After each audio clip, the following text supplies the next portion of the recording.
بلکہ تم نے وہ حرکت کی جس سے اللہ کا غضب تم پر اتر پڑا۔ تم نے مجھ سے جو وعدہ کیا تھا اس کے متعلق لحاظ نہ رکھا۔ اب بنی اسرائیل معذرت کرنے لگے کہ ہم نے یہ کام اپنے اختیار سے نہیں کیا، بات یہ ہے کہ جو زیور فرعونیوں کے ہمارے پاس مستعار لیے ہوئے تھے، ہم نے بہتر یہی سمجھا کہ انہیں پھینک دیں، چنانچہ ہم نے سب کے سب بطور پرہیزگاری کے پھینک دیے۔ ایک روایت میں ہے کہ خود حضرت ہارون علیہ السلام نے ایک گڑھا کھود کر اس میں آگ جلا کر ان سے فرمایا کہ وہ زیور سب اس میں ڈال دو۔ ابن عباس رضی اللہ تعالیٰ عنہ کا بیان ہے کہ حضرت ہارون علیہ السلام کا ارادہ یہ تھا کہ سب زیور ایک ہو جائیں اور پگھل کر ایک ڈلا بن جائے، پھر جب موسیٰ علیہ السلام آ جائیں جیسا وہ فرمائیں کیا جائے۔ سامری نے اس میں وہ مٹھی ڈال دی جو اس نے اللہ کے قاصد کے نشان سے بھری تھی، اور حضرت ہارون علیہ السلام نے کہا آئیے اللہ تعالیٰ سے دعا کیجئے کہ میری خواہش قبول فرما لے۔ آپ کو کیا خبر تھی کہ آپ نے دعا کی، اس نے خواہش یہ کی کہ اس کا ایک بچڑا بن جائے جس میں سے بچڑے کی سی آواز بھی نکلے، چنانچہ وہ بن گیا اور بنی اسرائیل کے فتنے کا باعث ہو گیا۔ بنی اسرائیل بہکاوے میں آ گئے اور اس کی پرستش شروع کر دی، اس کے سامنے سجدے میں گر پڑتے اور دوسری آواز پر سجدے سے سر اٹھاتے۔ یہ گروہ دوسرے مسلمانوں کو بھی بہکانے لگا کہ دراصل اللہ یہی ہے۔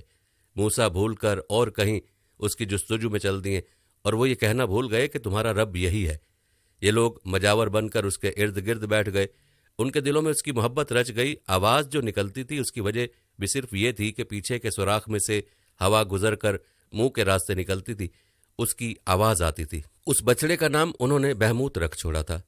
اس کے بعد حضرت موسیٰ نے سامری سے پوچھا کہ یہ تم نے کیا کیا؟ سامری نے بتایا کہ میں نے دریا سے پار ہوتے وقت حضرت جبرائیل علیہ السلام کو گھوڑے پر سوار دیکھا تھا۔ اس گھوڑے کے قدم جس جگہ پڑتے وہاں سبزہ اگاتا تھا۔ میں نے اس گھوڑے کے قدم کی جگہ سے کچھ خاک اٹھائی اور وہ خاک میں نے بچڑے کے بت میں ڈال دی اور یہ زندہ ہو گیا۔ مجھے یہ بات اچھی لگی کہ میں نے جو کیا اچھا کیا۔ حضرت موسیٰ علیہ السلام نے فرمایا اچھا جا، تو دور ہو جا، اب اس دنیا میں تیری سزا یہ ہے کہ تو ہر ایک سے کہے گا کہ مجھے چھونا مت، یعنی تیرا حال برا ہو جائے گا۔ اب جو کوئی اس کو چھوتا تو اس چھونے والے کو اور سامری دونوں کو سخت بخار ہو جاتا اور انہیں بڑی تکلیف ہوتی۔ سامری چیخ چیخ کے لوگوں سے کہتا پھرتا کہ میرے ساتھ کوئی نہ لگے، اور لوگ بھی اس سے اجتناب کرتے تاکہ بخار کی تکلیف میں مبتلا نہ ہو۔ اس دنیا کے عذاب میں گرفتار ہو کر سامری بالکل تنہا رہ گیا اور جنگل میں چلا گیا، آخر مر گیا۔ بنی اسرائیل کی دوسری حماقت دیکھیے کہ چھوٹے گناہ سے بچنے کے لیے بڑا گناہ کر لیا۔ پھر حضرت موسیٰ علیہ السلام کے سمجھانے سے ہوش آیا اور نادم ہوئے اور اپنی گمراہی کا یقین کر کے توبہ استغفار کرنے لگے، اور حضرت موسیٰ علیہ السلام سے دریافت کیا کہ ہماری توبہ کیسے قبول ہوگی۔ حکم ہوا کہ آپس میں ایک دوسرے کو قتل کرو۔ موسیٰ علیہ السلام نے انہیں حکم الہی سنایا اور جن جن لوگوں نے بچڑا پوجا تھا انہیں بٹھا دیا اور دوسرے لوگ کھڑے رہ گئے اور قتل کرنا شروع کیا۔ قدرتی طور پر اندھیرا چھایا ہوا تھا، جب اندھیرا ہٹا تو انہیں روک دیا گیا۔ شمار کرنے پر معلوم ہوا کہ 70,000 آدمی قتل ہو چکے ہیں اور ساری قوم کی توبہ قبول ہوئی۔ یہ ایک سخت فرمان تھا جس کی ان لوگوں نے تعمیل کی اور اپنوں اور غیروں کو یکساں تہ و تیق کیا، یہاں تک کہ رحمت الہی نے انہیں بخشا اور موسیٰ علیہ السلام سے فرما دیا کہ اب بس کرو۔ مقتول کو شہید کا اجر دیا، قاتل کی اور باقی ماندہ تمام لوگوں کی توبہ قبول فرمائی اور انہیں جہاد کا ثواب دیا۔ پیارے دوستو، اب قبالہ جادو کے حوالے سے بھی بات کرتے ہیں۔ ایک زمانے میں دوستو مصر سحر اور جادو کا مرکز تھا، اور فن سحر شباب پر مصریوں نے تمام دنیا کے مقابلے میں اس کو اوج کمال تک پہنچا دیا تھا۔ یہ جادوگر فرعونوں کے لیے ناقابل یقین قسم کے کام سر انجام دیا کرتے تھے۔ یہ جادوگر قبالہ نامی جادو کے ماہر تھے۔ یہ جادو کی سب سے خوفناک قسم ہے جس میں اس جادو کے ماہرین براہ راست شیطان سے رابطے میں رہتے ہیں۔ شیطان ان کو کامیابی کے نئے سے نئے گر سکھاتا ہے، ایسی چیزوں کے بارے میں بتاتا ہے جن کے بارے میں عام انسان نہیں جانتے، اور ان سے کام لے کر انتہائی محیر العقول قسم کی چیزیں ایجاد کرتے ہیں، ان سے فائدہ اٹھاتے ہیں۔ چنانچہ ہم اس زمانے کے مصری بادشاہوں کو دیکھتے ہیں، ان کی ایسی سائنسی ترقی دیکھتے ہیں جس کو بروئے کار لاتے ہوئے عظیم الشان عمارات تعمیر کی، ایسے مسالے اور دوائیاں ایجاد کی جن کی مدد سے لاشوں کو ہزاروں سال گزرنے کے بعد بھی کوئی گزند نہیں پہنچتا۔ مصریوں کے ساتھ رہتے رہتے بنی اسرائیل نے ان کے خاندانوں میں شادیاں بھی کر لیں۔ آج بھی امریکہ کی اہم شخصیات کا ڈی این اے فرعونوں سے ملتا ہے۔ آپ نے بھی اخبارات میں ایک سابق مشہور امریکی صدر کے بارے میں پڑھا ہوگا جسے فرعونوں کی نسل کا کہا جاتا ہے۔ چاہے کوئی تسلیم کرے یا نہ کرے کہ فرعونوں کا انکل سام کی اولادوں سے کوئی نہ کوئی گہرا اور خونی رشتہ ضرور ہے، کہ آج امریکہ کے ڈالر بل پر مصریوں کی ایک آنکھ والے قدیم مصری دیوتا کی آنکھ احرام مصر کے اوپر سے جھانکتی نظر آتی ہے، جسے ہمارے بھولے بھالے دانشور دجال کی آنکھ قرار دیتے ہیں۔ قبالہ جادو کی رسومات کے پجاری اس دنیا میں بہت بڑی تعداد میں موجود ہیں، اور ان کی بڑی تعداد اس جادو کی وجہ سے شہرت، دولت اور کامیابی حاصل کرنے کی دوڑ میں ایک دوسرے سے سبقت لے جانے کی کوشش کرتی ہے۔ ہالی ووڈ خوابوں کی دنیا کی تمام سیلیبریٹیز اس جادوگر گروہ میں شامل ہیں۔ یہاں ایک بات واضح ہونی ضروری ہے، ہالی ووڈ کے تمام اداکار اور اداکارائیں یقیناً اس جادو کا سہارا اپنی کامیابیوں کے لیے ضرور لیتے ہیں۔ یہ لوگ خود جادوگر نہیں ہوتے، بلکہ یہ لوگ قبالہ کی شیطانی رسومات اور عبادات میں باقاعدگی سے شریک ہوتے ہیں۔ یہ رسومات اور عبادات کس قسم کی ہوتی ہیں، ان کے بارے میں مختصر صرف اتنا جان لیجئے کہ دنیا کی کوئی ایسی اخلاق سوز حرکت نہ ہوگی جو ان رسومات میں نہ کی جاتی ہو۔ ہر وہ فعل کیا جاتا ہے جس میں شیطان کی خوشی شامل ہوتی ہے۔ خیر، ہم اپنی بات پر واپس آتے ہیں۔ جب موسیٰ علیہ السلام بنی اسرائیل کے ساتھ اپنے وطن فلسطین کی جانب واپس آئے تو یہ قوم پہلے جیسی نہیں رہی تھی۔ ان میں فرعونوں جیسی فرعونیت، سرکشی اور شیطانی صفات بھی شامل ہو چکی تھیں۔ فلسطین میں واپس آنے کے بعد یہ لوگ جہاں دوسری بہت سی نافرمانیوں اور گناہوں میں غرق ہو گئے، وہیں ان میں سے بعض افراد جادو اور شیطانی عملیات میں بھی مصری جادوگروں کی طرح مشغول رہے۔ مخصوص اعداد، اشارے اور علامتیں قبالہ کی رسومات جادو میں بہت اہمیت رکھتی ہیں۔ ان لوگوں نے اس علم کو مصریوں سے بھی زیادہ ترقی دے دی تھی۔ وہ اس علم سے دشمنوں اور مخالفوں کو نقصان پہنچایا کرتے۔ جب حضرت داؤد و سلیمان علیہ السلام کو اللہ تعالیٰ نے عظیم بادشاہت عطا فرمائی تو ان لوگوں نے قوم کو ورغلانا شروع کر دیا کہ حضرت سلیمان علیہ السلام کے پاس نعوذ باللہ قبالہ جادو کی طاقت تھی، جس کی وجہ سے ان کو جنات پر حکمرانی حاصل ہوئی۔ حضرت سلیمان علیہ السلام کے بعد قبالہ جادو کو روحانیت کا درجہ دے دیا گیا۔ جادو کی کتابوں کو ہیکل سلیمانی میں مقدس کتابوں کا مقام دے کر رکھا جانے لگا۔ پھر اس قوم پر عذاب الہی نازل ہونا شروع ہوئے۔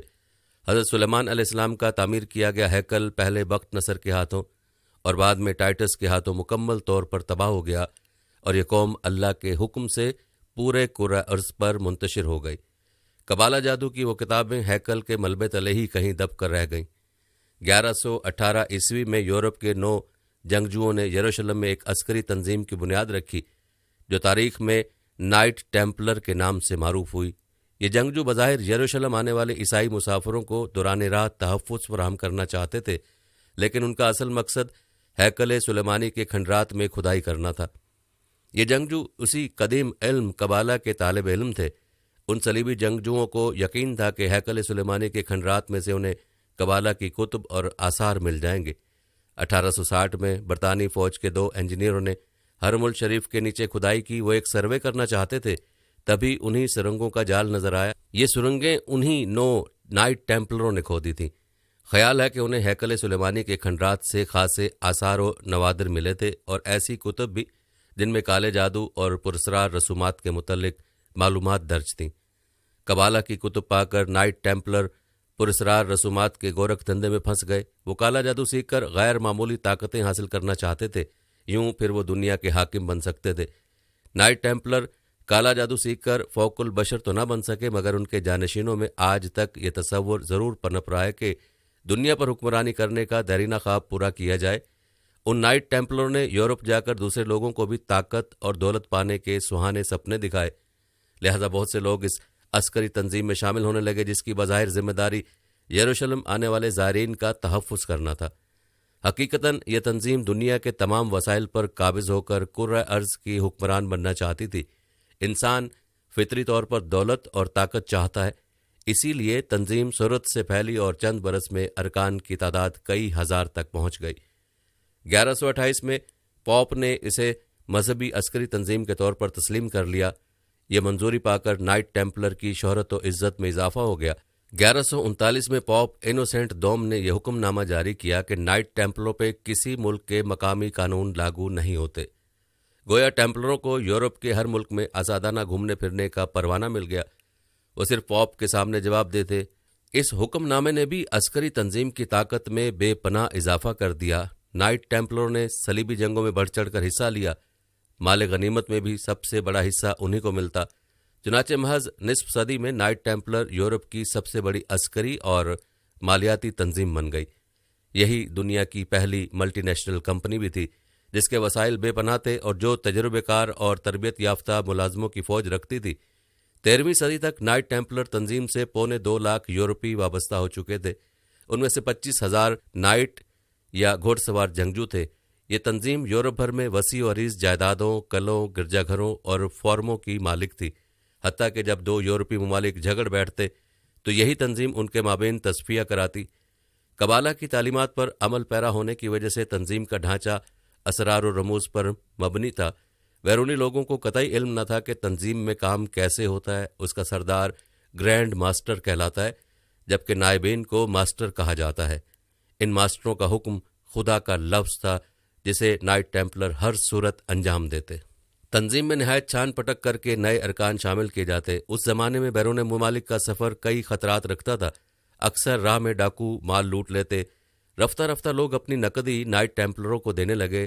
جب اپنی منزل پر پہنچتے تو نقدی انہیں واپس مل جاتی، بدلے میں تنظیم تھوڑی سی فیس وصول کرتی۔ یوں نائٹ ٹیمپلر بینکار بن بیٹھے اور سود بھی لینے لگے۔ رفتہ رفتہ نائٹ ٹیمپلر اتنے طاقتور ہو گئے کہ فرانس کا شاہ فلپی پنجم انہیں اپنے اقتدار کے لیے خطرہ سمجھنے لگا۔ چنانچہ اس نے پوپ کلیمنٹ پنجم پر دباؤ ڈالا کہ 1307 میں تنظیم پر پابندی لگوا دی۔ تبھی نائٹ ٹیمپلر نے قسم کھائی کہ وہ رومن کیتھولک کلیسا کو تباہ کر کے چھوڑیں گے۔ چنانچہ انہوں نے بعد ازاں مارٹن لوتھر کا ساتھ دیا جو رومن کیتھولک کلیسا کا مخالف تھا اور جس نے ایک نئے عیسائی فرقے پروٹیسٹنٹ ازم کی بنیاد رکھی۔ کئی نائٹ ٹیمپلر یورپ بھر میں پھیلی مماروں کی تنظیم میسون گلڈز میں شامل ہو گئے۔ انہوں نے تنظیموں میں قبالہ کی مخصوص رسومات و علامات متعارف کروائیں۔ 17ویں صدی میں نائٹ ٹیمپلروں نے ہم خیال مماروں کی مدد سے فری میسنری کی بنیاد رکھی۔ اس تنظیم کا مقصد یورپ میں آزاد خیالی کو پروان چڑھانا تھا، ایسے مادر پدر آزاد نظریات و خیالات جو انسان کو مذہب سے برگشتہ کر دیں، اس میں مادہ پرستانہ جذبات کو فروغ دیں۔ 1776 میں سابق فری میسنوں نے ایک نئی تنظیم الومناٹی کی بنیاد رکھی۔ اس تنظیم کے عزائم، سرگرمیاں اور نظریات بھی فری میسنری سے مماثلت رکھتے ہیں۔ ان تنظیموں کو یہودی بنیوں خصوصاً جرمن روتھ شیلڈ خاندان سے سرمایہ ملا۔ یہ یہودی پوشیدہ طور پر عیسائی مذہب کو تباہ کرنا چاہتے تھے۔ پھر یورپ میں جنگوں کی کثرت ان کے سودی کاروبار کو بڑھاوا دیتی تھی، لہٰذا فری میسنری اور الومناٹی کو سرمایہ فراہم کر کے یہودی بستیوں نے ایک تیر سے دو شکار کھیلے۔ مغرب میں مذہب کے خلاف نفرت پروان چڑھائی اور جنگوں کے ذریعے ارب پتی بن بیٹھے۔ یہ فری میسن اور الومناٹی ہی ہیں جنہوں نے فرانسیسی انقلاب برپا کیا، امریکہ کو علیحدہ مملکت بنانے میں اہم کردار ادا کیا۔ ان کی کوششوں سے یورپ میں مادہ پرستی کو فروغ ملا اور سرمایہ داری پنپنے لگی۔ مادہ پرستی نے پھر دنیا بھر میں ایسا رواج پایا کہ مذہب اور اخلاقیات دونوں کو بہت ضعف پہنچا۔ اسی لیے آج بہت سے انسانوں کا مقصد زندگی ہر حال میں زیادہ سے زیادہ دولت کمانا بن چکا ہے۔ قبالہ کے جادوگر جو فری میسنری الومناٹی کے اہم عہدیداران ہوتے ہیں، وہ شیطان کو خوش کرنے کے لیے ان رسومات کی ادائیگی کا اہتمام کرتے ہیں۔ بدلے میں وہ فلمی اور سیاسی شخصیات کو اپنے جادو کے ذریعے اور شیطانی قوتوں کی مدد سے کامیاب بناتے ہیں۔ یہ لوگ سٹیج پر یا فلم میں جب فن کے مظاہرے کے لیے آتے ہیں، یہ شیطانی طاقتیں دیکھنے والوں پر ان کا سحر طاری کر دیتی ہیں۔ لوگ پاگل ہو کر ان پر جان نثار کرنے کو تیار ہو جاتے ہیں۔ بلکہ دوستو، یہودیوں کے ہاں روحانیت سے متعلق علوم کو قبالہ ہی کہا جاتا ہے، لیکن یہ روحانیت وہ نہیں جس کا تصور اسلام میں ہے۔ یہودیوں کی روحانیت کا بڑا حصہ شیطانیات، سفلیات اور جادو سے متعلق ہے۔ قبالہ وہ علم ہے جس میں انسانی ذہن کو قبضے میں کرنے کے تمام طریقے سکھائے جاتے ہیں، جادو کے ذریعے، کیمیا کے ذریعے، برقیاتی لہروں یعنی الیکٹرانک ویوز کے ذریعے، ہیپناٹائزم اور ٹیلی پیتھی کے ذریعے۔ قبالہ کی حقیقت یہودی مذہبی پیشواؤں کو معلوم ہے۔ دیگر قوموں سے اس کو چھپانے کے لیے انہوں نے اس علم کے کئی اور ہم نام دنیا میں متعارف کرائے، مثلا قبالہ وغیرہ۔ ان میں سے کون سا حقیقت ہے، اس کا جاننا خاصا مشکل کام ہے۔ یہودیوں میں ایک سے ایک بڑا جادوگر رہا ہے۔ انہوں نے اس شیطانی عمل کے ذریعے مسلمانوں کے اندر مختلف فتنے پھیلائے اور طرح طرح سے مسلمانوں کو نقصان پہنچانے کی کوشش کرتے رہے۔ اس تفصیل کو بیان کرنے کا مقصد یہ ہے کہ مسلمان ان یلغاروں سے قرآن و سنت کی روشنی میں اپنی حفاظت کا بندوبست کریں تاکہ اللہ اور اس کے رسول صلی اللہ علیہ وآلہ وسلم کے دشمن نامراد ہوں۔ دوسری وجہ یہ ہے کہ ذہنی غلاموں میں مبتلا ہونے کی وجہ سے ہم لوگ دنیا میں رونما ہونے والے حادثات و واقعات کو صرف اسی نظر سے دیکھتے ہیں جس نظر سے اسلام دشمن قوتیں ہمیں دکھانا چاہتی ہیں، جس کی وجہ سے ان حادثات سے عبرت پکڑنے کی بجائے ہم الٹے فکری گمراہی کا شکار ہوتے چلے جاتے ہیں۔ اللہ تعالیٰ ہمیں جادو اور شیطانی قوتوں کے شر سے محفوظ فرمائے اور اپنی حفظ و امان میں سکون والی زندگی عطا فرمائے۔ پیارے دوستو، حدیث شریف میں آیا کہ جادو انسان کو قبر میں پہنچا دیتا ہے۔ یہ بات ذہن میں رہے کہ اللہ کے حکم سے جادو کے اثرات کا کسی شخص پر ہو جانا قرآن و حدیث سے ثابت ہے۔ جب سے خالق کائنات نے یہ دنیا تخلیق فرمائی ہے، اس وقت سے دو نظام ایک دوسرے کے متوازی چل رہے ہیں، ایک مادی یعنی ظاہری نظام اور دوسرا روحانی یعنی مخفی نظام۔ جس طرح مادی نظام کے کچھ اصول و ضوابط طے کر دیے گئے ہیں، اسی طرح روحانی نظام کے اصول و ضوابط بھی طے ہیں۔ سفلی جادو کے مقابلے میں روحانی علم عطا کیا گیا تاکہ کسی بھی سفلی جادو کے برے اثرات کا روحانی علم کے ذریعے سدباب کیا جا سکے۔ جادو ایک سفلی علم ہے جس کی رد اور توڑ کے لیے اللہ پاک نے اپنے پیارے حبیب جناب رسالت مآب صلی اللہ علیہ وسلم کو روحانی علم سے مشرف فرمایا۔ لہٰذا آپ صلی اللہ علیہ وسلم پر جب جادو کے اثرات بد ہوئے تو اللہ رب العزت نے قرآن حکیم کی دو صورتیں سورہ الفلق اور سورہ الناس سید الملائکہ حضرت جبرائیل علیہ السلام کو دے کر بھیجا، جن کی برکت سے جادو کے اثرات بد کا خاتمہ ہوا۔ آپ صلی اللہ علیہ وسلم کے منہ مبارک ایک کنویں میں پتھر کے نیچے رکھے گئے تھے۔ گویا آپ صلی اللہ علیہ وسلم پر جو جادو کیا گیا وہ زمینی جادو تھا۔ دوستو، یہاں جادو جنات کی چند اقسام کے حوالے سے بھی واضح کر دوں کہ زمینی جادو میں پتلا وغیرہ بنا کر اسے سوئیاں لگا کر سفلی علوم پڑھنے کے بعد زمین میں دفن کیا جاتا ہے۔ مطلوبہ شخص کا پاؤں جہاں لگاؤ وہاں سے مٹی اٹھا کر بھی اس پر جادو کیا جاتا ہے۔ اسی طرح اپنے مخالف کے بال یا کپڑا لے کر ان پر بھی جادو کیا جاتا ہے۔ بعض اوقات کنکریوں یا مٹی پر دم کر کے اسے مخالف کے گھر میں ڈال دیا جاتا ہے یا پھر زمین قبرستان وغیرہ میں دفن کر دیا جاتا ہے۔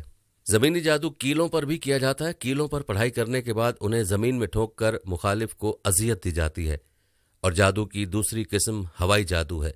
ہوا میں جادو کے جنات چھوڑ کر مطلوبہ شخص کو نقصان پہنچایا جاتا ہے، یا جنات کے ذریعے مخالف کے جسم میں سوئیاں پیوست کی جاتی ہیں، یا درخت وغیرہ پر تعویذ باندھ کر مخالف کو اذیت دی جاتی ہے۔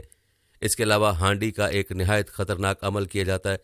جادوگر ہانڈی میں گوشت ڈال کر اسے چولہے پر رکھ دیتے ہیں اور پڑھائی شروع کر دیتے ہیں۔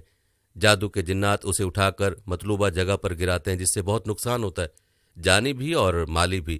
علماء نے حدیث شریف کی روشنی میں لکھا ہے کہ قرب قیامت میں جنات شیاطین انسانوں کے بارے میں کیے گئے عہد و پیمان توڑ ڈالیں گے اور زمین سفلی علوم سے بھر جائے گی۔ جنات سرکش ہو جائیں گے اور ان کی شرارتیں عروج پر ہوں گی۔ دوستو، جنات کے حوالے سے اگر بات کریں تو بعض تاریخ دان لکھتے ہیں کہ حضرات آدم کی تخلیق سے بھی 2000 سال قبل جنات کی تخلیق ہوئی تھی۔ جنات میں نیک و بد دونوں اقسام ہوتی ہیں، بزرگ بھی ہوتے ہیں، وہ روئے زمین پر وارد ہوتے ہیں۔ انہی میں سے ایک جن کا نام ابلیس ہے، جو انسانوں کی دشمنی میں اندھا ہو گیا۔ اس نے نفس آدم کو بہکانے کے لیے قیامت تک کے لیے مہلت مانگی ہے۔ بلکہ کہا جاتا ہے کہ جنات کے 11 گروہ ہیں۔ پہلا گروہ کسی گھر یا مکان میں رہتے ہیں اور اس گھر کے مکینوں کو ڈراتے ہیں یا تکلیف پہنچاتے ہیں۔ دنیا کے ہر علاقے میں کوئی نہ کوئی ایسا گھر ہوگا جہاں یہ موجود ہوتے ہیں، اور ہم ایسے علاقے کو آسیب زدہ کہتے ہیں۔ یہ گھروں اور دکانوں کی برکت سلب کر لیتے ہیں، گھروں میں فساد اور جھگڑے پیدا کرتے ہیں، گھر میں رہنے والے افراد کے مابین تفرقہ اور عداوت پیدا کرتے ہیں۔ اس لیے عاملین اسی گروہ کی مدد سے اپنا کام کرتے ہیں۔ مستند تاریخی شواہد سے معلوم ہوتا ہے کہ ایک بار حضور نبی کریم صلی اللہ علیہ وآلہ وسلم جلیل القدر صحابی عبداللہ بن مسعود کو ہمراہ لیے رات کے وقت ایک جگہ پہنچے۔ آپ صلی اللہ علیہ وآلہ وسلم نے حضرت عبداللہ بن مسعود رضی اللہ تعالیٰ عنہ کو ایک خاص مقام سے آگے بڑھنے سے منع فرمایا تاکہ کہیں جنات انہیں نقصان نہ پہنچا دیں۔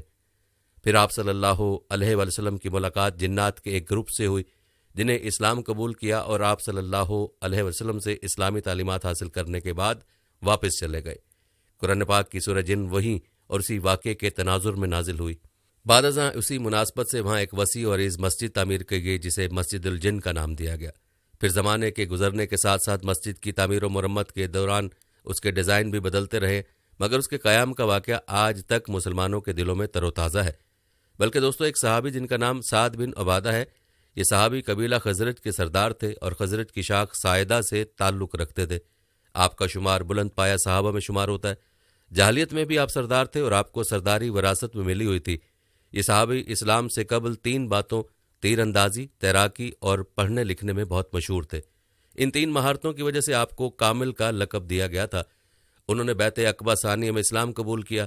یہ بیعت چونکہ چھپ کر ایک پہاڑی درے میں ہوئی تھی، لہذا جب واپس ہونے لگے تو رسول اللہ صلی اللہ علیہ وسلم نے فرمایا کہ اکیلے اکیلے نکل جاؤ تاکہ دشمن کو پتہ نہ چل سکے، لیکن کفار کو پتہ چل گیا۔ جب وہ وہاں پہنچے تو سعد بن عبادہ کو پکڑ لیا اور انہیں بہت مارا، اور قریب تھا کہ شہید کر دیتے کہ مطعم بن عدی نے انہیں آ کر چھڑایا اور مدینہ بھجوا دیا۔ یہ وہی مطعم بن عدی ہے جس نے آپ صلی اللہ علیہ وسلم کو طائف سے واپسی پر پناہ دی تھی، اور پھر اس وقت بھی پناہ دی جب آپ صلی اللہ علیہ وسلم شیب ابی طالب سے باہر نکلے تھے۔ اسی لیے بدر کے موقع پر رسول اللہ صلی اللہ علیہ وسلم نے فرمایا تھا، اس وقت مطعم بن عدی فوت ہو چکا تھا، کہ اگر آج مطعم بن عدی زندہ ہوتا اور کفار کے ان تمام قیدیوں کے متعلق درخواست کرتا تو خدا کی قسم میں ان سب کو بلا معاوضہ چھوڑ دیتا۔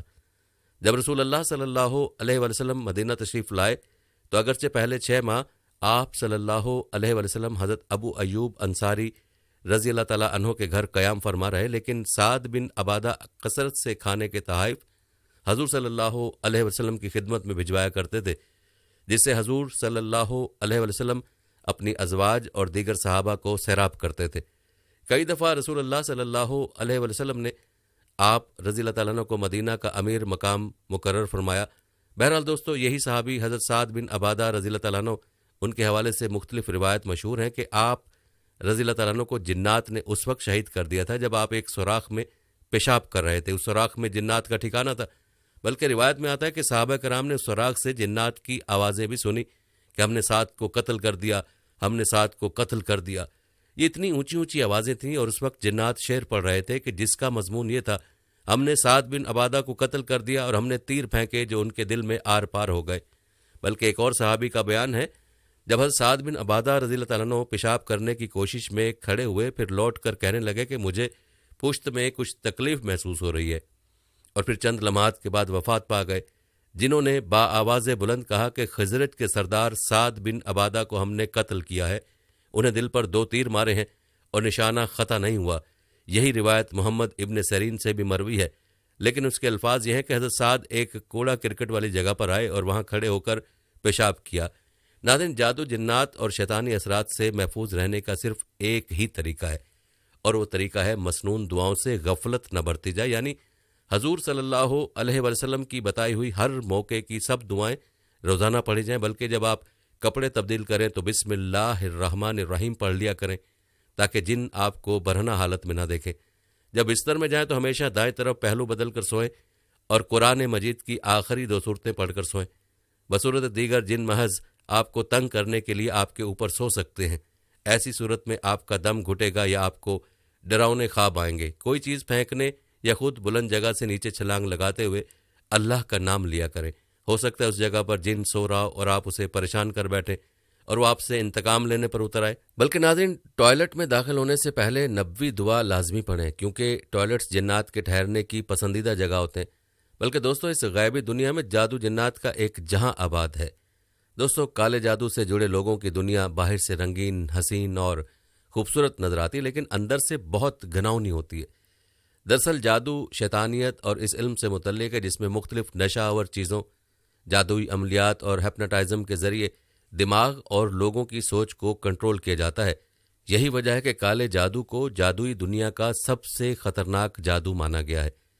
ناظرین، کالے جادو کی ابتدا بابل کی ہزاروں سال پرانی تہذیب سے ہوئی تھی، اور جادو کی اس قسم نے اتنی ترقی کی کہ ایک خفیہ مذہب میں تبدیل ہو گئی، اور پھر وقت گزرنے کے ساتھ یہ ایک پوری تہذیب کی شکل میں ڈھل گئی۔ جبکہ کچھ محققین کے مطابق کالے جادو کی ابتدا بنی اسرائیل سے ہوئی تھی۔ تاریخ کے مطابق جب یعقوب علیہ السلام کے فرزند حضرت یوسف علیہ السلام کو مصر کی حکومت عطا کی گئی تو آپ نے اپنے تمام بھائیوں اور رشتہ داروں کو مصر بلا لیا، اور یہ لوگ یہاں آ کر آباد ہو گئے۔ اس زمانے میں مصر کے لوگ جادو کے فن میں کمال رکھتے تھے۔ یہاں لوگ کالے جادو کے علم کے ذریعے ہر ناممکن اور ناقابل یقین کام کو سر انجام دیا کرتے تھے۔ مثلا حضرت موسیٰ علیہ السلام کے دور میں فرعون مصر کے دربار میں موجود وہ جادوگر جنہوں نے حضرت موسیٰ علیہ السلام سے مقابلہ کیا، یہ لوگ بھی کالے جادو کے ماہر تھے۔ اسی طرح نمرود اور فرعون کے وہ درباری کاہن اور نجومی جنہوں نے انہیں یہ بتایا تھا کہ ایک بچہ ایسا پیدا ہونے والا ہے جو ان کی سلطنت کے خاتمے کا سبب بنے گا، یہ پیشن گوئی بھی کالے جادو کے ذریعے کی گئی تھی۔ لیکن ایک وقت ایسا آیا کہ حضرت موسیٰ علیہ السلام کو اللہ تعالیٰ نے حکم دیا کہ اپنی قوم یعنی بنی اسرائیل کو لے کر فلسطین کی طرف ہجرت کی جائے، لہٰذا حضرت موسیٰ بنی اسرائیل کو سمندر کے رستے نجات دلوا کر مصر سے نکل گئے اور فرعون اپنے لشکروں سمیت سمندر میں غرق ہو گیا۔ حضرت موسیٰ علیہ السلام بنی اسرائیل کے ساتھ فلسطین میں آباد ہو گئے، کیونکہ بنی اسرائیل نے مصر میں کئی برس گزارے تھے اور قوم فرعون میں رہے تھے، اس لیے ان کے اندر بھی غرور و تکبر، ماہر جادوگروں کا علم اور دنیا پر حکمرانی کے حربے آ گئے تھے۔ اس لیے فلسطین آ کر بنی اسرائیل رفتہ رفتہ سرکش اور نافرمان بن گئے اور مصری جادوگروں سے سیکھے گئے کالے عملیات اور جادو کو اپنے مقاصد کے لیے استعمال کرنے لگ گئے۔ پیارے دوستو، یہاں پر حضرت عائشہ رضی اللہ تعالیٰ عنہ کے حوالے سے بھی بات کرتے ہیں۔ دوستو، جادو کے متعلق امام حاکم نے المستدرک میں اور ابن کثیر رحمۃ اللہ علیہ نے اپنی تفسیر میں حضرت عائشہ رضی اللہ عنہا سے ایک واقعہ روایت کیا ہے۔ حضرت عائشہ رضی اللہ تعالیٰ عنہ فرماتی ہیں، رسول اللہ صلی اللہ علیہ وسلم کی وفات کے تھوڑے عرصے بعد دومت الجندل کے باشندوں میں سے ایک عورت میرے پاس آئی۔ وہ رسول اللہ صلی اللہ علیہ وسلم سے مل کر جادو کے متعلق کسی چیز کے بارے میں کچھ پوچھنا چاہتی تھی۔ حضرت عائشہ رضی اللہ تعالیٰ عنہ فرماتی ہیں کہ جب اس عورت نے رسول اللہ صلی اللہ علیہ وسلم کو نہیں پایا تو میں نے اسے اس قدر روتے ہوئے دیکھا کہ اس کے رونے کی شدت سے مجھے ترس آ گیا۔ وہ عورت کہہ رہی تھی کہ مجھے ڈر ہے کہ میں ہلاکت میں جا پڑی ہوں۔ حضرت عائشہ رضی اللہ تعالیٰ نے اس سے واقعے کی تفصیل پوچھی تو اس نے بتایا، میرا شوہر مجھ سے دور چلا گیا تھا، پھر ایک بوڑھی عورت میرے پاس آئی تو میں نے اسے اپنے حال کا شکوہ کیا۔ اس نے کہا کہ اگر تو وہ سب کرے جس کا میں تجھے حکم دوں تو تیرا خاوند تیرے پاس لوٹ آئے گا۔ میں نے کہا کہ ہاں میں کروں گی۔ جب رات ہوئی تو میرے پاس 2 سیاہ کتوں کو لے کر آئی۔ ان کتوں میں سے ایک پر وہ خود سوار ہو گئی اور دوسرے پر میں سوار ہوئی۔ ان کتوں کی رفتار زیادہ تیز نہ تھی، ہم چلتے رہے یہاں تک کہ شہر بابل پہنچ کر رکے۔ وہاں 2 آدمی اپنے پیروں سے ہوا میں لٹکے ہوئے تھے۔ انہوں نے پوچھا کہ تجھے کیا ضرورت ہے اور کیا ارادہ لے کر آئی ہے؟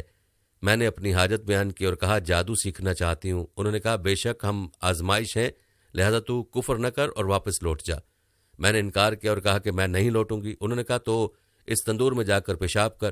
میں وہاں تک گئی تو کانپ اٹھی، میں خوفزدہ ہو گئی اور پیشاب نہ کر سکی اور یوں ہی ان دونوں کے پاس لوٹ آئی۔ انہوں نے مجھ سے پوچھا کیا تو نے پیشاب کیا؟ میں نے جواب دیا ہاں۔ انہوں نے پوچھا کیا تو نے کوئی چیز دیکھی؟ میں نے جواب دیا میں نے کچھ نہیں دیکھا۔ انہوں نے کہا تو نے پیشاب نہیں کیا، اپنے وطن لوٹ جا اور کفر نہ کر۔ میں نے انکار کیا، چنانچہ انہوں نے پھر کہا اس تندور تک جا اور اس میں پیشاب کر۔ میں وہاں تک گئی، پھر مجھ پر کپکپاہٹ طاری ہو گئی اور میں ڈر گئی۔ پھر میں ان کے پاس لوٹ گئی۔ انہوں نے مجھ سے پھر پوچھا تو نے کیا دیکھا؟ یہاں تک کہ اس نے بتایا کہ میں تیسری مرتبہ گئی اور تندور میں پیشاب کر دیا۔ پس میں نے دیکھا کہ میرے اندر سے لوہے کی گلو بند والا ایک گھوڑ سوار نکلا اور آسمان کی طرف چلا گیا۔ تب میں ان کے پاس آئی اور انہیں اس بات کی خبر دی۔ انہوں نے کہا تو نے سچ کہا، یہ تیرا ایمان تھا جو تیرے اندر سے نکل چکا ہے، اب تو لوٹ جا۔ حضرت عائشہ رضی اللہ تعالیٰ نے اس عورت سے کہا اللہ کی قسم میں اس بارے میں کچھ نہیں جانتی، اور کہا کیا انہوں نے اس کے علاوہ بھی تجھے کچھ بتایا ہے؟ اس نے جواب دیا ہاں ضرور بتایا کہ آپ جو چاہیں گی وہ ہو جائے گا، یہ گیہوں گندم کے دانے لیجئے اور ان کو زمین میں بو دیجئے۔ چنانچہ میں نے وہ دانے لے لیے۔ اس نے کہا نکل آ، تو پودے نکل آئے۔ پھر اس نے کہا فصل کٹ جا، تو فصل کٹ گئی۔ پھر اس نے کہا پس کر آٹا بن جا، تو آٹا بن گیا۔ پھر اس نے کہا روٹی پک جا، تو روٹی پک کر تیار ہو گئی۔ جب اس عورت نے دیکھا کہ حضرت عائشہ رضی اللہ تعالیٰ عنہ پھر بھی کچھ نہیں بولی تو میرے سامنے شرمندگی سے گر پڑی اور کہنے لگی اے ام المومنین، میں نے اس کے علاوہ کبھی کچھ نہیں کیا۔ لہٰذا حضرت عائشہ رضی اللہ تعالیٰ عنہ نے رسول اللہ صلی اللہ علیہ وسلم کے صحابہ سے اس بارے میں دریافت کیا، لیکن انہیں بھی اس بارے میں معلوم نہیں تھا کہ اس معاملے پر کیا کہیں۔ جس چیز کا مکمل علم نہ ہو اس کے متعلق صحابہ اپنی رائے دینے میں احتیاط کیا کرتے تھے۔ انہوں نے صرف اتنا کہا کہ اگر آپ کے والدین یا ان میں سے کوئی بھی حیات ہوتے تو آپ کے لیے کافی ہوتے۔ اس واقعے کے پیش نظر حقیقت میں بات یہ ہے کہ ہاروت و ماروت کو اللہ تعالیٰ نے خیر و شر اور کفر و ایمان کا علم دے دیا تھا، اس لیے وہ ہر ایک کفر کی طرف جھکنے والے کو نصیحت کرتے اور ہر طرح روکتے۔ جب وہ نہ مانتا تو اس سے وہ مخصوص کلمات کہہ دیتے جس سے اس کا نور ایمان جاتا رہتا، وہ ایمان سے ہاتھ دھو بیٹھتا اور اسے جادو آ جاتا، اور یہی اس عورت کے ساتھ ہوا۔ دوستو، ہاروت ماروت کا قصہ اسرائیلی روایت میں یوں بیان ہوا ہے کہ حضرت ادریس علیہ السلام کے زمانے میں لوگ بہت بد عمل ہو گئے تھے اور فرشتوں نے بارگاہ الہی میں عرض کہ انسان بہت بدکار ہے، یہ تیری خلافت کے لائق نہیں ہے، اس لیے انسان کو منصب خلافت سے ہٹا دیا جائے۔ اللہ پاک کا ارشاد ہوا کہ انسان میں غصہ اور شہوت ہے جس کی وجہ سے وہ زیادہ گناہ کرتا ہے، اگر یہ چیزیں فرشتوں کو دے دی جائیں تو وہ بھی گنہگار ہو جائیں گے۔ فرشتوں نے کہا ہم تو کبھی بھی گناہ کے قریب نہ جائیں گے، خواہ کتنا ہی غصہ اور شہوت ہو۔ حکم ربی ہوا کہ اچھا تم فرشتے اپنی جماعت میں سے کوئی سے 2 فرشتے چن لو جو تمہارے خیال میں سب سے زیادہ پرہیزگار ہوں، پھر انہیں غصہ اور شہوت دے کر دنیا میں بھیجا جائے گا تاکہ انہیں آزمایا جا سکے۔ چنانچہ ہاروت اور ماروت جو بہت پرہیزگار فرشتے تھے منتخب ہو گئے اور انہیں غصہ اور شہوت دے کر شہر بابل میں اتار دیا گیا اور کہا گیا کہ تم دونوں قاضی بن کر لوگوں کے درمیان فیصلے کیا کرو اور شام کو اسم اعظم کے ذریعے واپس آسمان پر آ جایا کرو۔ یہ دونوں قریب 1 ماہ تک اسی طرح آتے جاتے رہے۔ اس عرصے میں ان کے عدل و انصاف کا چرچہ عام ہو گیا اور بہت سے مقدمے ان کے پاس آنا شروع ہو گئے۔ ایک روز ملک فارس کی ایک حسین و جمیل عورت زہرہ نامی نے اپنے شوہر کے خلاف مقدمہ دائر کیا۔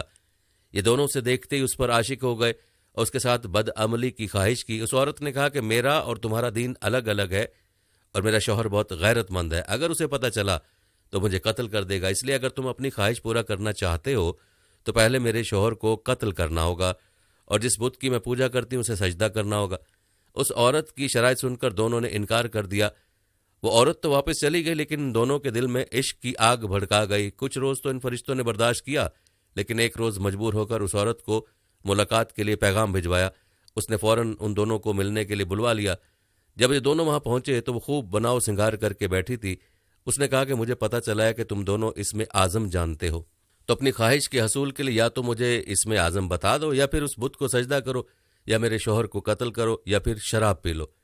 دونوں فرشتوں نے سوچا کہ اسم اعظم تو اسرار الہی ہے، اسے فاش نہیں کیا جا سکتا، اس طرح بت کو سجدہ کرنا یا کسی کو قتل کرنا بھی کبیرہ گناہ ہے، اس لیے چلو شراب لاؤ، ہم شراب پی لیتے ہیں۔ جب وہ دونوں شراب پی کر مست ہو گئے تو اس عورت نے ان دونوں سے بت کو سجدہ بھی کروایا، اپنے شوہر کو قتل بھی کروا لیا اور اسم اعظم معلوم کر کے صورت بدل کر آسمان پر جا پہنچی اور حق تعالیٰ نے اس کی روح کو زہرہ ستارے سے متصل کر دیا۔ دوسری جانب جب ہاروت اور ماروت کو ہوش آیا تو اسم اعظم بھول چکے تھے اور اپنے کیے پر نادم اور شرمندہ تھے۔ حق تعالیٰ نے فرشتوں سے فرمایا کہ انسان میری تجلی سے دور رہتا ہے، لیکن یہ دونوں تو ہر شام حاضر بارگاہ ہوتے تھے، پھر بھی شہوت سے مغلوب ہو کر گناہ کر بیٹھے، تو اگر انسان سے گناہ سرزد ہوتا ہے تو اس میں تعجب کی کیا بات ہے؟ یہ سن کر تمام فرشتوں نے اپنی خطا کا اقرار کیا اور انسانوں پر لان تان کرنے کی بجائے ان کے لیے دعائے مغفرت کرنے لگے۔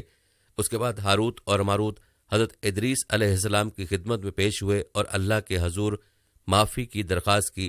آپ نے دونوں کے لیے دعائے مغفرت کی، جس کے کئی روز بعد اللہ تعالیٰ کی طرف سے جواب آیا کہ ان دونوں کو اختیار دیا گیا ہے کہ چاہیں تو دنیاوی عذاب قبول کر لیں یا آخرت کا۔ انہوں نے سوچا کہ دنیا کے عذاب ایک نہ ایک دن ختم ہو جائے گا، لیکن آخرت کا عذاب نہ ختم ہونے والا، اس لیے دونوں نے دنیاوی عذاب قبول کر لیا۔ چنانچہ حق تعالیٰ نے حکم دیا کہ ان دونوں کو لوہے کی زنجیروں میں جکڑ کر بابل کے کنویں میں اوندھا لٹکا دیا جائے۔ اس کنویں میں آگ جل رہی ہے اور فرشتے باری باری ان پر کوڑے برساتے ہیں اور پیاس کی شدت سے ان کی زبانیں باہر کو لٹک رہی ہیں، اور یہ عذاب ان پر قیامت تک یوں ہی شدید رہے گا اور آخرکار ان کو نجات ملے گی۔ دوستو، اس قصے کا خلاصہ یہ ہے کہ یہ قصہ بنی اسرائیل کی ان حکایات میں سے ہے جسے انہوں نے گھڑ رکھا تھا۔ پھر وہاں سے کچھ لوگوں نے یہ واقعہ سن کر آگے نقل کرنا شروع کر دیا، لیکن اس واقعے کا حقیقت سے کوئی تعلق نہیں ہے، لیکن جو بات قرآن نے ہاروت اور ماروت کے حوالے سے کی ہے وہ بالکل سچ ہے۔ سورہ بقرہ کی آیت نمبر 102 میں اللہ نے فرمایا، انہوں نے پیروی کی اس علم کی جو شیاطین پڑھا کرتے تھے۔ سلیمان علیہ السلام کی بادشاہت کے وقت وہ لوگوں کو جادو سکھاتے تھے اور وہ اس علم کے پیچھے پڑے جو نازل کیا گیا۔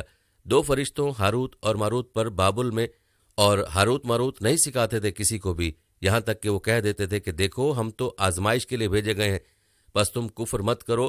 پھر وہ سیکھتے تھے ان دونوں سے وہ چیز جن کے ذریعے سے آدمی اور اس کی بیوی کے درمیان جدائی ڈالتے تھے، اور نہیں تھے وہ ضرر پہنچانے والے اس کے ذریعے کسی کو بھی اللہ کے حکم کے بغیر، اور وہ سیکھتے تھے وہ چیزیں جو خود ان کو بھی ضرر پہنچانے والی تھیں اور انہیں نفع نہیں پہنچاتی تھیں، حالانکہ وہ خوب جان چکے تھے کہ جو بھی اس چیز کا خریدار بنا یعنی جادو سیکھا اس کے لیے آخرت میں کوئی حصہ نہیں ہے، اور بہت ہی بری تھی وہ چیز جس کے بدلے انہوں نے اپنے آپ کو فروخت کر دیا۔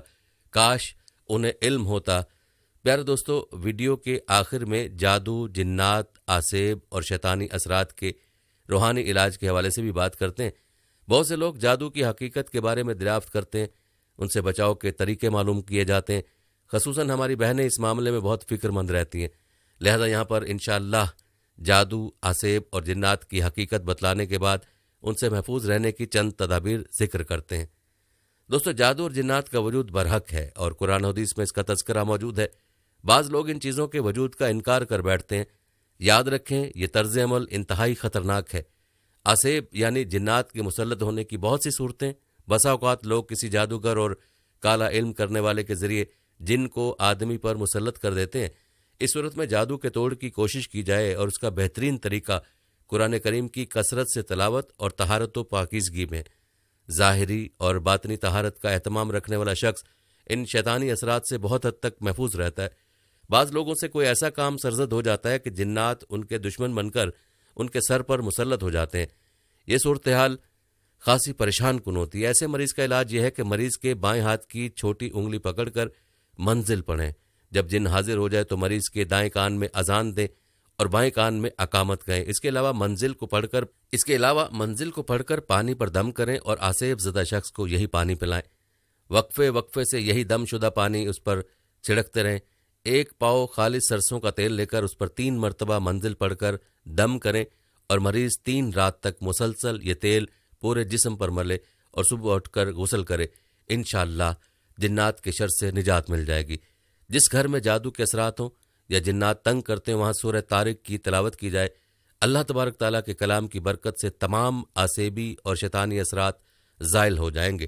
خود پر اعتماد رکھیں۔ اللہ نے انسان کو اشرف المخلوقات بنایا ہے۔ جنات سے زیادہ خوف زدہ ہونے کی ضرورت نہیں۔ کبھی سامنا ہو جائے تو اپنے آپ پر قابو رکھیں، اعتماد سے گفتگو کریں۔ اگر جنات ڈرانے کی کوشش کریں تو مسکرا دیں اور آیت الکرسی اور معوذتین، سورہ فلق اور سورہ ناس پڑھیں۔ یاد رکھیں کہ انسان کا جنات سے خوف زدہ ہونا جنات کی سرکشی کو بڑھا دیتا ہے۔ ہمیشہ حلال رزق استعمال کریں۔ حرام کا لقمہ قلب و روح کے لیے زہر حلال کی حیثیت رکھتا ہے۔ مردہ دل اور بیمار روحیں شیطان کے لیے ترنے والا ہوتے ہیں۔ دوستو، جنات چونکہ آگ سے بنے اس لیے ان کی فطرت میں شرارت کا مادہ بہت زیادہ ہوتا ہے، لہذا بغیر کسی کامل استاذ کی رہنمائی کے ان سے چھیڑ چھاڑ نہ کی جائے اور نہ ان کو اپنے تابع کرنے کے لیے عملیات کا سہارا لیا جائے۔ یہ شوق اکثر اوقات گلے کی ہڈی بن کر رہ جاتا ہے۔ ایک اہم بات یہ ہے کہ وہم سے بچیں۔ آج کل جس شخص سے کہہ دیا جائے کہ تم پر جادو ہے یا جنات کا سایہ ہے، وہ فوراً یقین کر لیتا ہے اور نفسیاتی مریض بن جاتا ہے، حالانکہ یہ واقعات بہت کم ہوتے ہیں۔ خیر، یہ ایک علیحدہ اور تفصیلی بحث ہے۔ مختصر یہ کہ اعتدال کا دامن ہاتھ سے نہ جانے دیں۔ آخر میں خصوصاً اپنی بہنوں کی خدمت میں عرض ہے کہ پیشہ ور اور بد عقیدہ عاملین کے چنگل میں پھنس کر اپنی ناموس اور ایمان کو خطرے میں نہ ڈالیں۔ اگر بہت زیادہ مجبوری ہو تو اپنے کسی محرم کے ساتھ جائیں اور جانے سے پہلے تصدیق کروا لیں کہ وہ عامل صاحب ایمان و تقوی، باحیا اور صحیح العقیدہ شخص ہے۔ تاہم کوشش یہ کی جائے کہ تعویذ وغیرہ اپنے کسی محرم سے منگوا لیں اور خود گھر پر ہی رہیں۔ اکیلے کسی عامل کے پاس جانے کا خیال ہی دل سے نکال دیں۔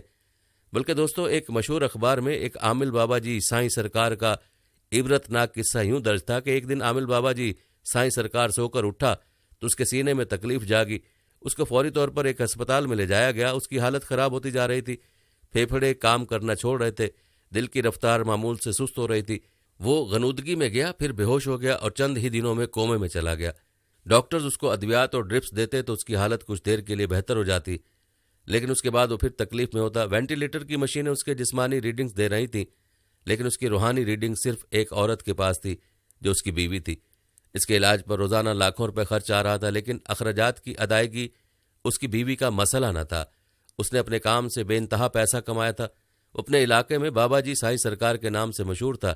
پہلے اس کے مریدین کی خاصی تعداد اسپتال اپنے پیر صاحب کو دیکھنے آتی تھی، لیکن صرف 15 دنوں کے بعد ہی وہ اس ہسپتال میں اکیلا تھا۔ وہ کومے میں تھا، اس کے پاس صرف اس کی بیوی تھی۔ تقریباً 20 دن کے بعد ایک سینئر ڈاکٹر نے فیصلہ کیا کہ جیسے دیگر مریضوں کے سرانے سورہ رحمان کا دم لگا دیا جاتا ہے، اسی طرح اس مریض کے سرانے بھی دم لگا دیا جائے۔ انہوں نے سورہ رحمان لگائی۔ سورہ رحمان کی تلاوت سن کر مریض سکون میں چلا گیا، لیکن جیسے ہی سورہ رحمان ختم ہوئی، مریض کے مرض کی شدت میں اضافہ ہو گیا۔ اس کے جسم کے مختلف حصوں سے کیڑے نکلنا شروع ہو گئے۔ یہ سفید رنگ کے کیڑے تھے۔ آئی سی یو وارڈز کی نرسوں کی دوڑیں لگ گئیں۔ انہوں نے ان کیڑوں کو ایک سرجیکل پلیٹ میں اکٹھا کیا۔ کیڑے نکلنا خود بخود بند ہو گئے۔ انہوں نے پلیٹ کو ڈاکٹر کو دکھایا۔ ڈاکٹر جہاں دیدہ تھا، اس نے اس کی بیوی کو اپنے کمرے میں بلایا اور بتایا کہ آپ کے مریض کے پاس دن بہت کم ہے، ان کے بچنے کے امکانات بھی نہ ہونے کے برابر ہیں، اور جس طرح سے یہ کیڑے نکل رہے ہیں ہمارے پاس ان کا کوئی علاج نہیں ہے۔ ڈاکٹر نے کہا کہ میں یقین سے نہیں کہہ سکتا، لیکن میرے خیال کے مطابق یہ اللہ کی پکڑ میں ہے، اس نے زندگی میں کچھ ایسا ضرور کیا جس کی جزا یہ یہاں بھگت رہا ہے۔ آپ اپنا فیصلہ کیجئے تاکہ ہم اپنا فیصلہ کر سکیں۔ اس کی بیوی خاموش بیٹھی تھی، اس نے کہا ڈاکٹر صاحب آپ جو فیصلہ کرنا چاہیں وہ کریں، میں اس کی بیوی نہیں ہوں، میں اس انسان کے ساتھ لیو ان ریلیشن شپ میں ہوں، میں اگرچہ شادی شدہ ہوں لیکن یہ انسان میرا خاوند نہیں ہے، یہ ایک جادوگر تھا، یہ جادو کے زور پر ناممکن کو ممکن کرتا تھا، اس کا حلقہ مریدین بھی وسیع ہے، اس کی جائیداد بھی ٹھیک ٹھاک ہے، لیکن اس شخص کا انجام دیکھ کر مجھے خوف آ رہا ہے۔ میں اولاد کی خاطر اس انسان کے پاس آئی تھی، دوران عمل اس نے مجھ سے جسمانی تعلقات قائم کیے، اور آج 7 سال ہو چکے ہیں کہ میں اپنے گھر سے فرار ہوں، ان کے نزدیک شاید میں مر چکی ہوں۔ اس کی بیوی نے کہا کہ یہ جادوگر شراب و شباب کا رسیہ ہے، کون سا کالا علم ہے جو اس کو نہیں آتا، میں اس کے ساتھ میں جانتی ہوں کہ اس کا حرم ایک سے بڑھ کر ایک خوبصورت عورت سے آباد رہتا ہے، ایسا ہو نہیں سکتا کہ کوئی لڑکی اس کو پسند آ جائے اور اس کو اپنے عمل کے زور سے اپنے بستر تک نہ لائے۔ اس نے عملیات میں ہر وہ کام کیا جس کو اللہ نے منع کیا ہے، جائے نماز اور قرآن کی حد درجے بے حرمتی اس کے لیے روزانہ کا معمول تھا، اور اس کے کالے عملیات کا حصہ تھا۔ یہ لوگوں کو دکھانے کے لیے بابا بنا ہوا تھا، لیکن یہ انسان در حقیقت خود ایک حیوان تھا۔ یہ قرآن کی مختلف آیات کو بگاڑ کر تعویذ بناتا تھا۔ اس کے پاس اپنے گھریلو حالات کی ستائی عورتیں، امتحانات میں کامیابی کے لیے بچے اور بچیاں، اولاد کے حصول کے لیے لڑکیاں، غربت کے ستائے لوگ، محبت کی شادی کے متلاشی، پرائز بانڈ، شوہر کو قابو میں کرنے کی خواہش مند عورتیں وغیرہ بکثرت آتی تھیں۔ لوگ نہیں جانتے تھے کہ یہ کیا کرتا ہے، لیکن میں اس کے ساتھ رہتی ہوں۔ اس کا انجام دیکھ کر مجھے اللہ سے ڈر لگ رہا ہے، دعا کیجئے کہ اللہ مجھے معاف کر دے۔ وہ عورت یہ بات کر کے چلی گئی، اور اس عورت کے جانے کے 2 دن بعد ہی وہ جادوگر بھی وینٹیلیٹر پر دم توڑ گیا۔ اس کی موت کے ساتھ اس کی لاش سے اس قدر شدید بدبو آ رہی تھی کہ اس کی لاش کو ICU سے باہر لان میں لایا گیا۔ اس بدبو کی وجہ سے اس کو سرد خانے رکھنا بھی ممکن نہیں تھا۔ اس کے مریدین اور بیوی کو اطلاع دی گئی، لیکن بدبو کی وجہ سے کوئی بھی لاش کے پاس آنے کو تیار نہیں تھا۔ اس کی لاش کو صرف 2 گھنٹے میں اسپتال کے عملے اور نجی NGO نے قریبی قبرستان میں دفنا دیا۔ وہ جادوگر چلا گیا، لیکن اپنے پیچھے بہت سے سوال چھوڑ گیا۔ کوئی تو وجہ ہے کہ جادو کو حرام کہا گیا ہے۔ یہ جادوگر انسانی نفسیات سے کھیلتے ہیں، جس میں حسد، جلد بازی اور مایوسی شامل ہے۔ یہ وہ 3 چیزیں ہیں جنہیں اسلام نے اپنانے سے منع کیا ہے۔ اگر آپ تقدیر پر شاکر ہیں، اچھی اور بری تقدیر پر ایمان ہے، اللہ سے اچھا تعلق ہے، کسی سے حسد نہیں کرتے، نتائج کے حصول کے لیے جلد بازی نہیں کرتے، اور حالات سے مایوس نہیں ہوتے ہیں، تو پھر کوئی جادوگر آپ کو بہکا نہیں سکتا۔ کوئی بھی کامیابی شارٹ کٹ سے ممکن نہیں ہے۔ اگر کسی کو شارٹ کٹ سے کامیابی ملتی ہے تو یقین کیجئے وہ سب کچھ چند سال کے لیے عارضی ہوتا ہے۔ دنیا میں 99% لوگوں نے محنت اور انتھک محنت سے کامیابی حاصل کی ہے، لہذا شارٹ کٹ کی تلاش میں عاملوں کے پاس جا کر اپنی دنیا اور آخرت خراب کرنا کہاں کی دانش مندی ہے۔ معزز خواتین و حضرات، جادو کرنا اور کروانا حرام ہے۔ فرمان نبوی صلی اللہ علیہ وسلم ہے کہ تباہ کرنے والی 7 چیزوں سے بچو۔ اللہ کے ساتھ شرک کرنے سے اور جادو کرنے سے۔ جادو کرنے والے کا حکم یہ ہے کہ اگر جادو جنات و شیاطین کے ذریعے سے کیا جائے اور جادو سیکھتے سکھاتے ہوئے جنات و شیاطین کے تقرب کے حصول کے لیے ان کی عبادت کی جائے تو یہ اللہ تعالیٰ کے ساتھ شرک ہے، اور اگر جادو دوائیوں اور جڑی بوٹیوں کے ذریعے سے کیا جائے تو یہ ظلم و زیادتی اور کبیرہ گناہ کے زمرے میں آئے گا۔ ام المومنین سیدہ حفصہ رضی اللہ عنہا پر ان کی باندی نے جادو کیا تھا، لہٰذا ام المومنین نے بطور سزا اسے قتل کرنے کا حکم دیا تو اسے قتل کر دیا گیا۔ سیدنا بجالہ بن عبدہ سے مروی ہے کہ عمر فاروق رضی اللہ عنہ نے اپنی وفات سے 1 برس پہلے 19 کو یہ خط لکھا کہ ہر جادوگر کو قتل کر دیا جائے، تو ہم نے ان کے حکم کی تعمیل کرتے ہوئے 3 جادوگروں کو قتل کر دیا۔ جندب الخیر فرماتے ہیں کہ جادوگر کی سزا قتل ہے۔ ہماری دعا ہے کہ اللہ تعالی ہمیں ہر قسم کے جادو، جنات اور شیطانی اثرات سے محفوظ فرمائے، اور اللہ تعالیٰ پر ہمیں کامل بھروسہ رکھنے کی توفیق عطا فرمائے، آمین یا رب العالمین۔ میرے پیارے بھائیوں اور بہنوں، اس کے ساتھ ہی میں امید کرتا ہوں کہ آپ کو ہماری آج کی ویڈیو اچھی لگی ہوگی۔ اگر ویڈیو اچھی لگی ہے تو لائک ضرور کیجیے گا، اور صدقہ جاریہ سمجھ کر اس ویڈیو کو شیئر بھی ضرور کیجیے گا، اور ہمارے چینل کو سبسکرائب بھی ضرور کیجیے گا۔ اس کے ساتھ ہی مجھے دیجیے اجازت، ملتے ہیں اگلے آنے والی نئی ویڈیو